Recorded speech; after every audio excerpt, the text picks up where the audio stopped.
대한민국의 부동산을 사실 가장 많이 거품을 만들고 망가뜨린 곳이 있다면 저는 강남 대치동이라고 생각합니다. 왜냐하면 대치동에 학원가가 많은데 그 학원가가 많아서 공부 열풍을 일으켰다는 게 문제가 아니라 그걸 빌미로 인해서 부동산의 가격이 너무 많이 뛰었고 다른 모든 지역도 학군에 따라 또는 학원에 따라 가격이 많이 달라지기 시작했습니다. 제가 좀 전에 했던 얘기, 네. 부동산의 거품 문제도 사실 거기서부터 출발했다. 네. 뭐 일정 부분 저는 맞다고 보는데 어떻게 생각하세요? 네, 뭐 일정 부분 맞는 게 아니라 거의 다 맞다고 보시면 되는 거죠. 왜냐면은 과거에는 스카이라고 시작해서 이제 좋은 학교였는데 예. 요즘은 거의 뭐 스카이 위에 의대가 있지 않습니까? 1등부터 3058등까지 다 의대를 가고요. 3059등부터 이제 서울대 가기 시작합니다. 그래서 의사로서 예. 주변에 그런 분들 많이 있지 않습니까? 공부도 그렇게 했고. 제가 이제 얼마 전에 그 의과대학생들을 만났어요. 예. 의과대학생들을 만나는데 의과대학생들한테 그러면은 지금 있는 방송에 나오듯이 무슨 뭐 의사 불패, 의사들 무슨 뭐 스카이 캐슬 이렇게 되기를 원하느냐? 그 사람들이 의과대학생들이 그걸 원할 것 같죠.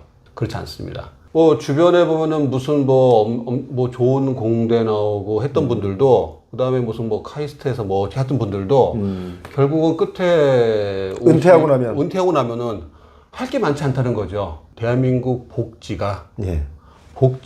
미더워서 그런 거죠. 못 믿겠는 거죠. 못 믿겠는 거야. 예. 예. 그럼 대한민국 복지는 왜 그렇게 약할까요? 이유는 한 가지입니다. 전체 국민 중에 절반만 세금을 내기 때문에 그래요. 절반만 세금을 내다 보니까 절반은 세금 내는 돈을 모아서 복지를 하지 않습니까? 그렇죠. 그리고 복지 혜택을 받는 사람들은 세금을 안 내요. 자, 그럼 복지 혜택 돈이 많지 않으니까 돈을 내는 중산층 이상은 자기는 돈을 내고 혜택을 못 받는데 복지를 잘하자고 하겠어요? 안 하겠죠. 아하. 돈이니까. 이쪽에서는 자기가 직접 돈을 내지 않으니까 더 하자 그러고. 더 하자는 거죠. 그렇죠. 마치 우리가 짜장면집 가가지고서 자 우리 10명이 모였어요. 뭐 탕수육 먹읍시다. 그런데 이번에 회비가 올라. 그러면 탕수육 먹지 말고 탕수육 우리 저기 뭐냐 우리 군만두 한 3개 시키면 하나 서비스니 그거 먹고서 회비를 조금만 올리자. 그러면서 돈을 낸 사람들이 한 편이라도 낸 사람들이 모여서 우리의 복지의 수준을 맞추어야지 이제 공감대가 형성이 되고 거기서 생산적인 복지가 나오는데 그러니까 복지가 약하니까 그 대안이 뭡니까? 그게 부동산입니다.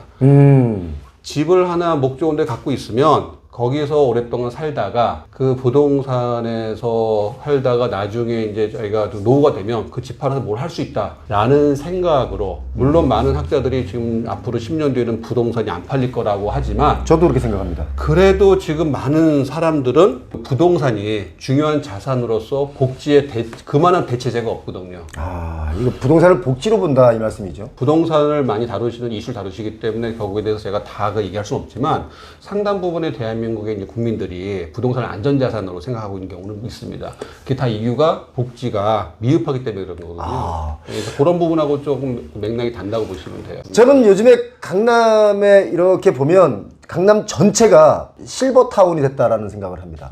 연세 드신 분들이 주거를 많이 하는 지역들이 대다수이기 때문에 젊은 사람들이 들어갈 수가 없죠. 워낙 비싸니까.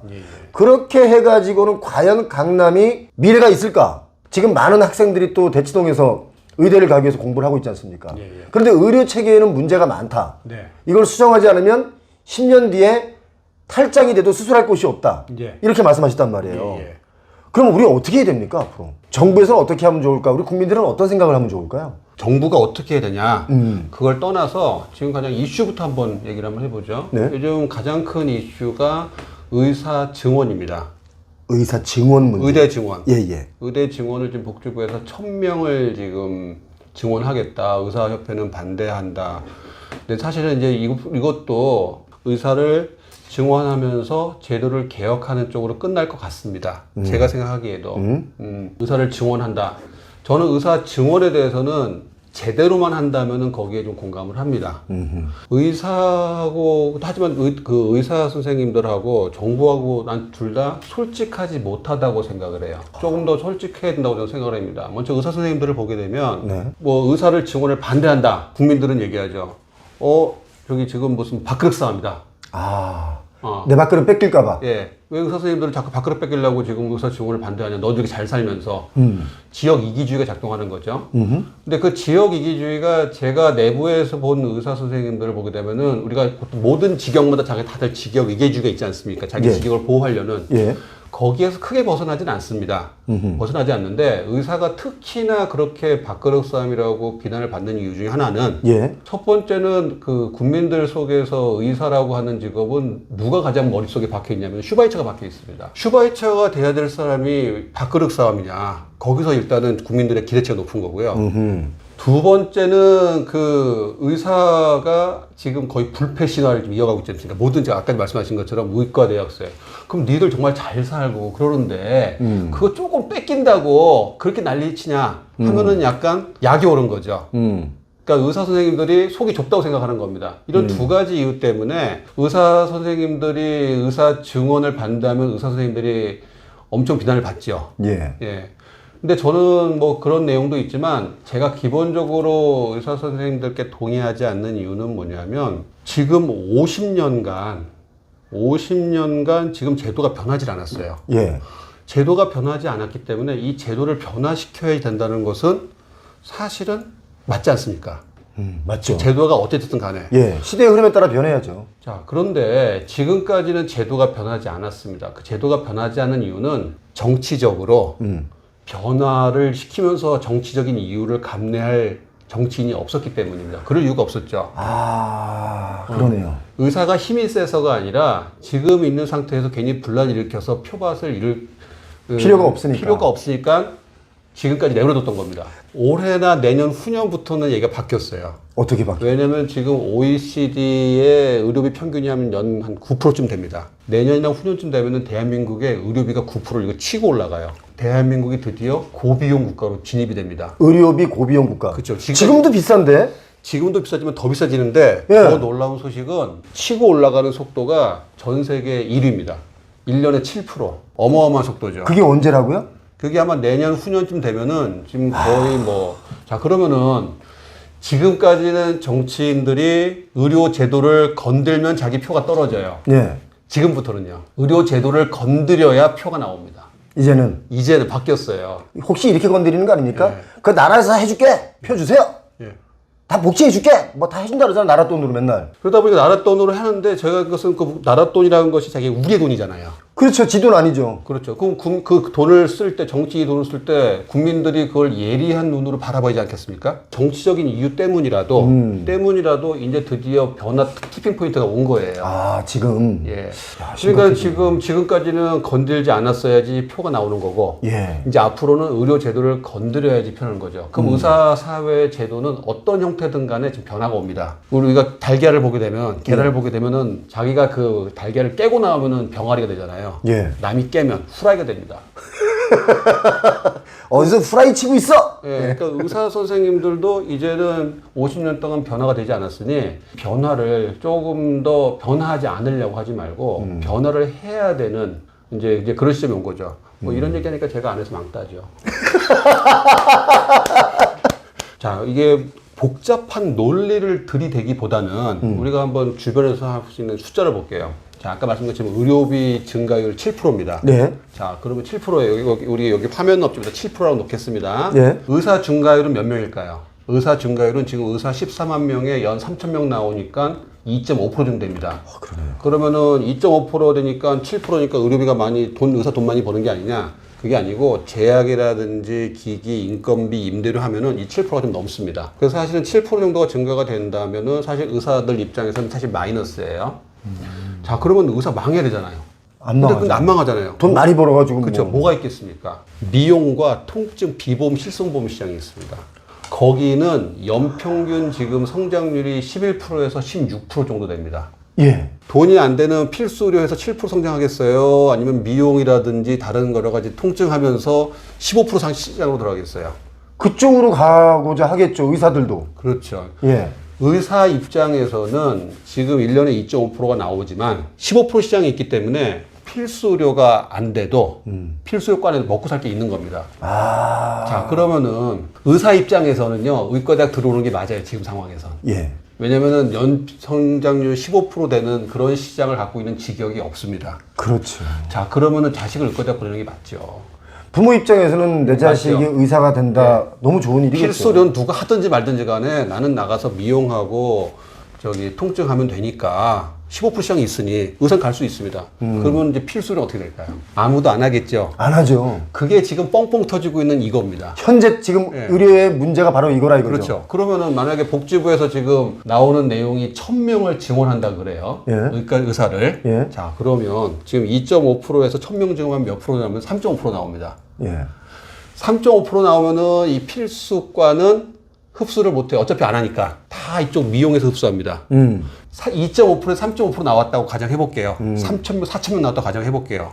이 사람들 다 미용해도 아직도 성장하거든요. 계속 자, 성장. 그럼 4,000명만을 늘려놓으면 필수하겠습니까? 안 하겠습니까? 안 하죠. 안 하고 넘어가죠. 그죠. 근데 필수한다고 좀 생각을 하고 있는 거예요.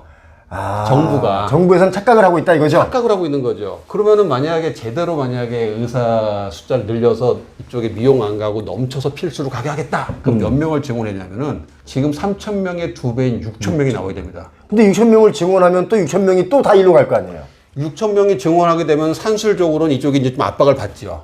너무 그런 포화 필수- 상태니까. 네, 포화 상태가 넘을 거 생각하는 거죠. 자, 그러는데 지금 그런 작년에 출생아 몇 명이었습니까? 25만 명. 예, 많이 줄었죠. 그럼 25명에 6,000명이 의사라고 생각해 보십시오. 그러면 인구 50명당 한 명. 1.1명에 2명이 의사입니다. 인구 100명당은 2.3명이고요. 1,000명 하면 24명입니다. 몇 명이 적절하다고 보시는 겁니까? 지금 선진국 주요 평균 한 3명 정도라고 보시면 됩니다. 1,000명에 3명. 1,000명에 3명. 자, 그러면 이것도 사실 말이 안 되죠. 그죠? 지금 복지부가 내놓는 의사 1,000명 증원도 예. 그 올바른 방법은 아니라는 거예요. 그냥 숫자만 늘리는 것은 올바르지 않다. 예. 그 안쪽에 있는 제도를 바꿔야 되는 건데 그 제도는 지금 아무도 얘기하는 거죠. 따라서 지금 그 제도가 사실 좀 복잡하긴 해서 설명에 좀 어려움을 겪긴 하는데 뭐 복지부에서 나오는 그 뭐 1,000명을 늘린다. 그것도 지금 있는 필수료가 붕괴되는 걸 막지를 못한다. 선생님께서 말씀하신 내용을 중요한 점만 얘기를 하자면 그거네요. 결국 필수 의료 쪽의 의사가 늘어나야 정상적인 증원이다. 예. 그런데 그게 아니고 전부 미용이나 뭐 어디 이런 쪽으로 흘러가게 되면 필수 의료는 누가 진료를 하냐. 예. 그래서 선생님께서 하신 말씀 중에 10년 뒤에 맹장이 터지면 누가 수술하냐 이거잖아요. 그렇죠. 그러니까 지금 1,000명 증원해도 10년 뒤에 제 맹장이 터져도 치료할 사람은 없다고 보시면 됩니다. 제가요 피부에 이렇게 알러지가 막 있어서 예, 예. 그 알러지가 이렇게 막 뭔가 염증이 생기는 거예요. 네네. 그래서 이 염증을 치료하러 피부과를 갔는데 이 염증을 치료해주는 피부과는 없었어요. 예. 그냥 여기를 미용으로 예. 보톡스 놔주고 뭐 이런 네. 거에는 많아. 대다수의 피부과라고 써 있으면 예. 다 그런 거 하는 병원이고 뭔가를 시술을 막 이렇게 뭔가를 염증을 치료한다든지 뭐 이런 거는 진짜 제가 못 봤어요. 예, 뭐 강남 전역에 가도 안과 질환 보는 안과는 없고 예. 피부 질환 보는 피부과 없고요. 그러니까 그다음에 애 받는 산부인과 없습니다. 맞아. 대부분 다 무슨 그 중요한 부위 성형하고 다 그런 것들이죠. 그러니까 그럴 수밖에 지금 없는 상황인 거죠. 그거를 그 제도를 누가 만들었습니까? 정부가 만들었거든요. 예. 그럼 정부 그 복지부 1,000명을 증원을 해서 필수 의료가 만약에 산다면 저는 찬성할 것 같아요.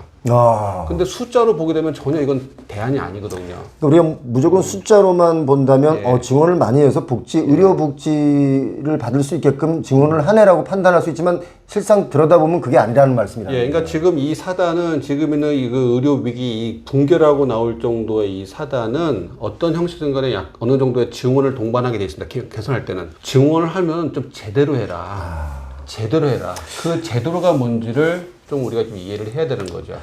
우리 윤인모 선생님 모시고 오늘 의료 체계 정말 우리가 그게 내 일도 아닌데 라고 할 게 아니라 다가올 아주 중요한 문제이기 때문에 저희 표영호 TV에서 윤인모 선생님 모시고 이런 얘기를 나누고 있는데 제가 부동산이 이제 하락한다라고 얘기했을 때 사람들이 부동산이 하락하지도 않는데 왜 표영호 너는 알지도 못하면서 하락한다라고 얘기하냐. 너 하락론자냐 저한테 따졌어요.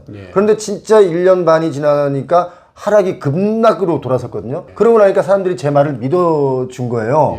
그런데 똑같이 아마 지금 선생님 말씀하신 이런 내용들이 현실적으로 다가오면 그때 그 윤인모라는 의사가 한 말이 진짜 현실이네. 이거 큰일 났네. 라는 생각들을 하실 거라는 생각에 저도 다른 의사분들께 욕먹을 각오로 선생님 모신 거예요. 이렇게 사실 의료 체계 우리가 주거복지, 뭐 여러 가지 복지가 있는데 특히 의료복지는 정말 생명과 바로 직결되는 문제이기 때문에 이거 우리가 간과해서는 주택 문제든 경제 문제든 얘기할 가치가 없습니다. 세상에 가장 중요한 거, 국가의 존재 이유가 국민의 생명과 재산을 보호하는 거다라고 되어 있습니다. 오늘 생명 얘기를 했거든요. 의료체계는 우리들의 생명이기 때문에 방송상에 지금은 보내드리지만 다시 붙잡고 제가 또 한번 얘기를 나누도록 하겠습니다. 오늘 시간 내주셔서 고맙습니다. 예, 고맙습니다.